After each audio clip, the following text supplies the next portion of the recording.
test it and don't even know. No, so I don't think Jeff Jarrett gets in.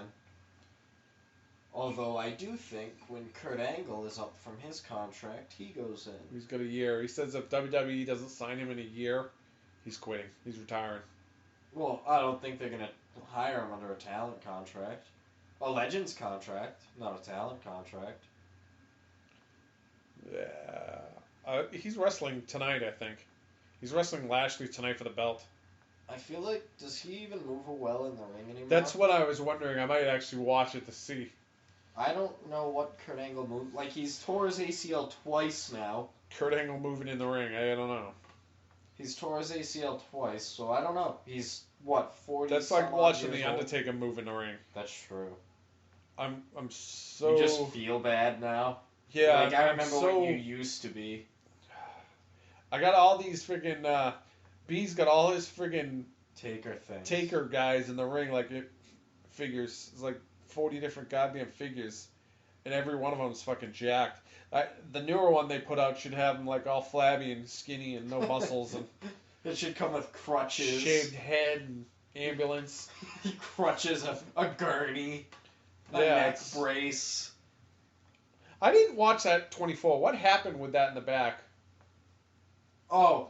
Vince, like, immediately called, like, he immediately got there and was, like, almost collapsed, and Vince called for an ambulance and left with him.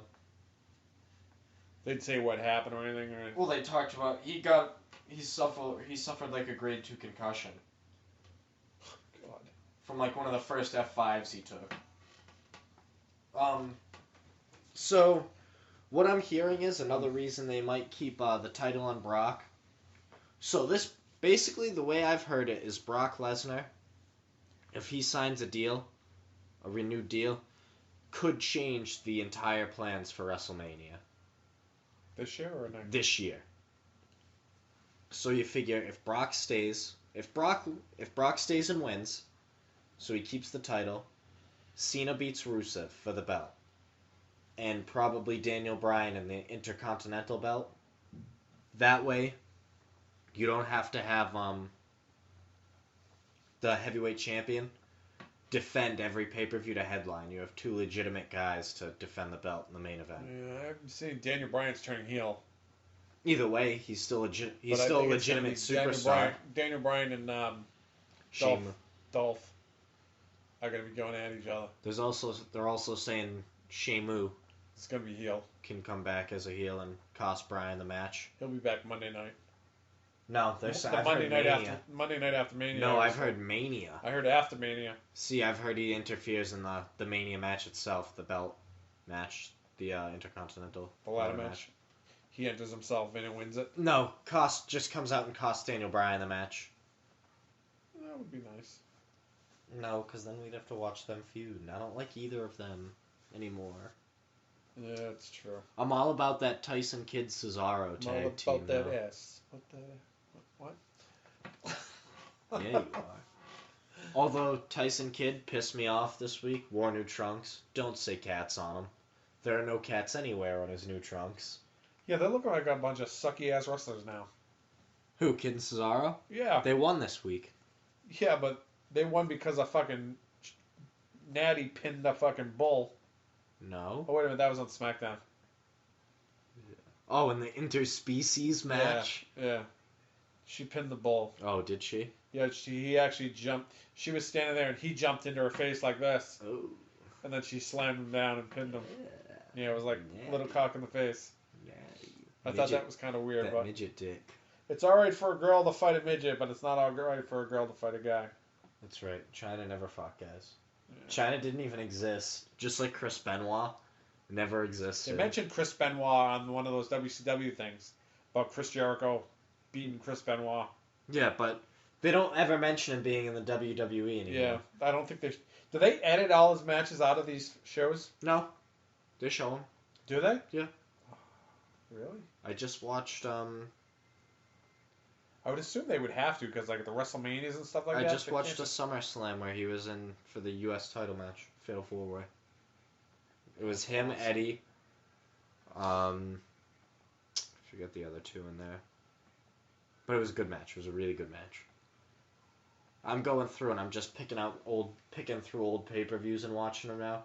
Yeah. So like tonight I'll watch December to Dismember, because it's literally rated as the lowest buy rate pay-per-view in WWE history. December to Remember. Dismember. It was that one. It was the ECW pay-per-view back when they were doing separate pay-per-views for each brand. Oh yeah. And ECW did the Hardcore Elimination Chamber, where they had like weapons in the chamber and everything. Oh yeah. It's really bad so far. I love it. I was watching Thursday, Throwback Thursday.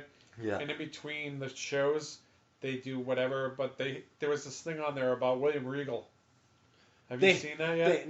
They have the old William Regal promos though from when he was going to be the man's man William Regal. That's what it was. Talks about when he started. The whole thing was like a biography type of thing. It was like a half an hour long. Really? And it was about him talking about when he came into wrestling. He was like 22, 23 years old. Yeah. He came out just as a regular wrestler, and then they decided to turn him into the prim and proper Englishman. Lord Steven Regal, and he had a good run down there and all that stuff. Mm-hmm. Then he got signed into the WWE, and Vince decided to make him the fucking man's man. He said he lasted like 2 weeks and he was done. Yeah. The character got fucking buried. Mm-hmm. And then he left and went overseas, and he ended up getting sick and almost died from... He almost died from something. They had him on all these fucking medications and stuff like that. And then WWE gave him another shot, and he came back, and he actually... That's when he started drugging up, though. That's when he got suspended a bunch of times. Yeah, he wrestled for a little bit, and then they wanted him to do commentary. They failed. Well, because he failed a wellness policy thing. Yeah. And then, did it? So it didn't It was talk a good biography. I mean, it was a quick biography, but it was cool to see all that stuff. So it didn't talk about what made him retire, though. How he had to have like an emergency heart surgery because he almost died. Yeah, that's what the medication and all that shit he was on and stuff like that. Yeah. He said he actually got healthy enough to come back and actually wrestle for a while. He wrestled a couple matches, yeah, and then stopped again. But they wanted to put him on commentary, so they had him on commentary for a while. And, on NXT, and then And then they moved him to NXT, and it was big opportunities, and that's where he stayed ever since. I love him in NXT because he's such a good evaluator of young talent. Yeah. He basically took Dusty Rhodes' job down there. Like, Dusty Rhodes does the promos and stuff down there. Like, teaches classes on it. But William Regal evaluates a lot of the young talent. Dusty Rhodes. Dusty Rhodes. Stardust is still... After watching that promo, still, I'm amazed by how good that was. Yeah. And he's so weird. I know you love... I hated it at first. I know you love Porno Mustache Cody Rhodes. Porno Mustache Cody Rhodes was one of my favorite gimmicks. Cody Rhodes in general, honestly, the more I watch of him, especially when he was younger through now, I'm realizing is like one of my favorite superstars. But this Stardust character, it took a little bit. It did, because I will admit, I hated it at first. I used to come on here and shit on U&B. I think now that he's branched off from Goldust and he's a heel, he's fucking batshit crazy.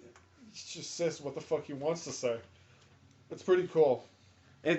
I really like it. Now, maybe that's what I look for in a character now. If they're batshit crazy, like Big E's faces, when it looks like he's possessed or having a stroke what the in the hell ring. Is he doing? Is he his eyes are like in the back of his head, and he just shakes his body. Having a stroke. It's a new day. I'm having a stroke. New day. Stroke time.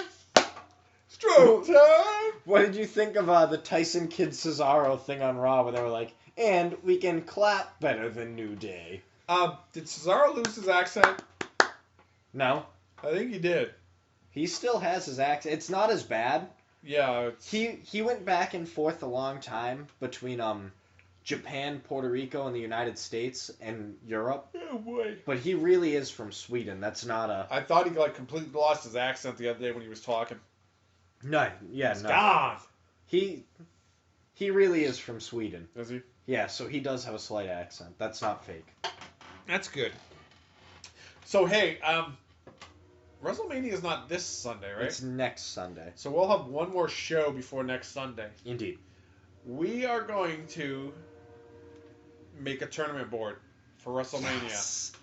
I love tournament. And it's March Madness. Perfect time to do a tournament board. So we're going to take all the participants in WrestleMania, and I'm going to make just the main matches and make a tournament board. Alright, so yeah, obviously not the Andre the Giant, and only a couple people from the... Yeah, so we'll do the main event, the Undertaker matches, Sting and Triple H. Rusev and Cena. And I'll have the board all set up. You doing Rollins and Orton? Probably going to do all those guys. I got to get it so all the singles matches. I got to get it so it all evens out eventually. I can text you a list too of the people. What it'll be is we're going to set it all up. Seating and everything. And then the winner of this whole tournament is going to be the champion by next WrestleMania. Okay. That's how it's going to be. All right. That's going to be the way we're going to predict the champion for the following WrestleMania. All right, and actually, after the podcast, I'll start working with you on seating and everything. Yeah. We'll break down the matches real fast. But that'll be interesting. Yes, hey, I want to throw an apology for last week's ending of the episode. Thank you. We don't want you all to go fuck yourselves. Yeah, Zombie doesn't. I didn't say that. We didn't get many callers in last week on our 2-year anniversary episode. He was frustrated. I got a little frustrated. Sorry. Although 100 episode is coming up, that will be a live episode. Yeah, 100 episode will be live, and come on, people, call in. We'll hope now that we have all these new followers, we'll post the number again when it comes up. Yeah, we'll try and post the number, and hopefully we'll post it earlier too. We'll post it more than that just that day. What do we got? 8 episodes. Yeah. So probably May. Yep. Yeah, sounds about right. B might be back by then. Yeah, he should. B actually just applied for an internship as the local fat guy for WWE. Yeah, that would be sweet if fat you got that caterer deal. Would be his position. That would be sweet if you got that deal. I know, I'd love to be a fat caterer. Yeah. We're still working on plans for the Wrestling Burn store. That we are. The actual brick and mortar store that you can come in and visit and shop. We're going to be like Jane Silent Bob's Secret Stash, but with wrestling stuff. Yeah. And it's pretty much a lot the premise. Less nerdy. It's the premise of the stores. That's pretty much how we're going. If you have stuff you want to get rid of or if wrestling stuff you want to sell, you can bring it into us. We'll look it over and whatever. But we're also going to have it set up that on the back of the store, we're going to be doing the podcast right there. Yeah. So that if people want to come in and join talk or throw their 2 cents in, they can come right into the store and fucking do whatever. I'm down with that. And we're even thinking about... We need a Ming. Yeah, we need a Ming. We've been discussing, because B and Tabs is doing up the business plan for this whole thing. Yeah. So we're trying to figure out how everything's going. We were actually arguing over the setup of the store the other day. Oh, man, I wasn't in this argument. Yeah, you missed that whole argument. Cause I had a vision of the way I want it set up, and then B had his vision of setting it up. Because he doesn't watch comic book men, so he doesn't understand. Well, he kind of had to set it up that way, and I'm like, I think it should be set up this way. And I'm like, I think my way was more of a flow, but I don't know. We'll have to see. It's still like a year and a half away. So, I mean, it's still... I mean, we do have the eBay store to hold you guys over. Yeah, we have the Plenty eBay of store. shit there. There is so many wrestling shirts in there right now. Wrestling shirts, like you said. And we're always finding gems to put up there. You just got another new Sting shirt. A WCW Sting shirt. There's two... couple Edge shirts. Two Undertaker shirts. The one Undertaker shirt is a really Sarah one. The Sarah. Yeah, do you see the Sarah across his neck? Yep. Which means it's from about 2002. He had that tattoo removed because that was the name of his wife. And his one ex-wife, of his wives. When Diamond Dallas Page started stalking her and sawed her head off. Yeah. That's what happened to Sarah. And he started having her name blocked off because of it. That other Sting shirt ended up selling this week. So did it? Oh, yeah. So we have one Sting shirt. You know, I thought it was hilarious. Monday night is when it sold. Huh. I'm like, must be because of... Probably, I would assume this one's going to go either Monday or... What if somebody going to WrestleMania is buying that shirt? How would you feel? I'd be actually pretty cool. Fucking jealous of them. Yeah. Actually, my brother picked up another Sting shirt. I have to go down and pick it up. But it's a newer one, so... Oh, it's one of the... Yeah, it's one of the newer ones. It's actually pretty cool looking. Fair enough. But I gotta go down and pick that up this week. And then, just a quick heads up before we sign off of the show. For those of you who do watch NXT like